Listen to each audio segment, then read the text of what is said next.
In episode 1, we dived into the world of organizational development with our resident business consultants, Org-ology. They gave us an insight into how their processes can work for a multi-billion-dollar business, like a Fortune 500 company, or just a bloke in the basement, like me. In this episode, they'll take us through some real-world pragmatic solutions they implemented to turn a business around. Heidi and Brent, an organization is in trouble. You both fly in with your superhero capes blowing in the wind. How have your superpowers been able to save the day? We've done quite a few interesting adventures. I think the one that comes to mind with me is the organization came to us with what they thought was their problem. They insisted was their problem. Yes, they knew what their problem was, and they just needed someone from the outside to come fix it and give them guidance on how to do it. The interesting thing was, as soon as we heard them say what their problem was and then talk about the organization, we realized their problem identification did not align with what was happening in the organization. So it's kind of like trying to put a screw in the wall with a hammer. Yes, it will work, but it's not very useful. We had a key contact person there who, when we talked her through, this is not a communications problem. Just giving everyone a list of the phone number to call if something goes wrong is not going to change the fact that you are fundamentally built wrong. And that was the key issue. And this is a technique that we do use somewhat frequently, that you have to get to the point where you can see the truth. So we had a global meeting with them. They were a global hospitality organization, and we had what they believed was a communications workshop. And we did touch on communications issues, which was exactly what they had wanted. And we walked them through this process where they got everyone's phone number, got every communication piece, identified themselves, and then they all, a room of 15 executives, said, you know, I don't think that fixes the problem. And we're going, ding, ding, ding, ding, ding, we have a winner. So that was a way of getting them to see the problem themselves and having authorship over that realization. Is that your psychological point there? Yes. That is sometimes the process you need to go through. Right. And frequently, it is the insistence on a singular issue. When you can see from an outside perspective, fixing that issue in the way they're telling you won't get them what they want.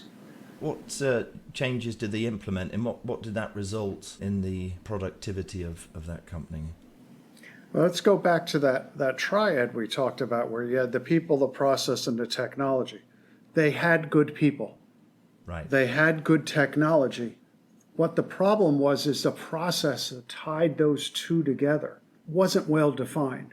So by helping them define that, they have since grown somewhat exponentially. Even through the pandemic, they have survived, which is not an easy thing as a hospitality organization. Absolutely. So by them really looking at their processes, they have had the opportunity to buy other resorts, build out their portfolio, and actually grow into a sustainable organization, even with all the drama and turmoil of the pandemic. Probably the pandemic was a moment for the brakes to go on gently and for them to spend some time actually looking at themselves, probably in a way that they wouldn't had the pandemic not happened. Is that how you felt it was on the ground? That's happening a lot with Yeah. a lot of organizations right now. And yes. Right. And that is a question we do engage with a lot of people. Are you taking this forced recess break to really think about how you come out of it better? The triangle, people, processes, and technology, reminds me a little bit of the fire triangle, where you have oxygen, heat and fuel. And if you take away one of those elements, the whole thing breaks and the fire goes out. It does work very much like that. And you don't have to take away a complete item for it to fail. Let's say you hire the best people you can hire. You have the best technology to support them. If there are no processes, they will be unhappy and those best employees will leave. Same thing, if you have great processes and great technology, but you don't hire great people to support those, something's going to give way. So it's really a balancing act, and for us, it's a performance act of, are you performing at the peak of getting the best people at the right time in the right place to do the right thing? Do you have the right processes in place to support them and support your strategic goals of the organization? And does your technology support the growth of the entire organization? And it is interesting. Organizations are made up of people. And guess what? People have human nature. And by human nature, we're somewhat lazy. We'd probably rather lay in bed and eat donuts all day. You know, I don't know a lot of people who would say no to that option if they were given it. And that becomes compounded within an organization because an organization is made up of people. 70% of costs? Yep, 70% of cost is usually on people. Yeah. Wow. So, And that other 30% is split between actual infrastructure, buildings, and technology. So with the pandemic, everyone's at home. Maybe you could save some money on infrastructure and pay more people. but to loop back to that human nature question, it's almost reflexive that organizations want the problem to be people. If this is not working, ... I must need to train people. If this is not working, let's just fire people because I know I can find a purple unicorn someplace in the universe who's the perfect person to fix this. Right. Yeah, we run into that a lot where an organization will say, I found the perfect person. It's going to solve all of our problems. And it's human And we nature. nod and we smile and we say, okay, let's see how that works out.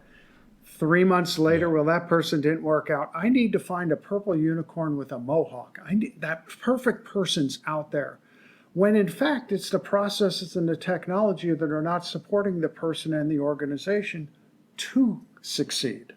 Right. So it's like if you do find that magical person, which is a big ask, if you bring them into a dysfunctional environment, how long would they last anyway? Our current estimate is around 3 months. They usually manage to skedaddle it within 3 months. Yeah. If you bring in a really high-performing individual, once it becomes clear to that high-performing individual that they're on a sinking ship, they're looking for the exit. They're looking for the lifeboat. They're looking at their own resume because they've decided that your organization is the immovable object. And that's where design comes into this whole process. If your organization is not designed to be agile and adaptable to the changes in the environment, employees will feel that they are not able to engage with all of their environment. The customers, their promotion, their career has to be able to develop. If they feel that they're just working within a lockdown system, they're not going to want to stay there. No one wants to stay somewhere where they can't excel and they can't advance, especially younger employees. Which that loops back to any single person at an organization. They want to know that what they do makes a difference. You can have all of the Pizza Fridays or Bagel Tuesdays or Ping pong tables, basketball courts, we've foosball seen them all. tables. Yeah. We have seen them all, and it fundamentally comes down to if you feel like whether you show up or not does not make a difference, and what you do does not make a difference, Right. all the pizza in the world doesn't buy you anything. I really like to dig in a little deeper into the topic of processes. Can we pick up on that in the next episode? Sure, we'll do that. Processes are a fantastic blueprint for how your organization works. When they work right, you don't see them at all. And that's the tricky part. Excellent. Looking forward to that. So until next time, thanks everyone for listening.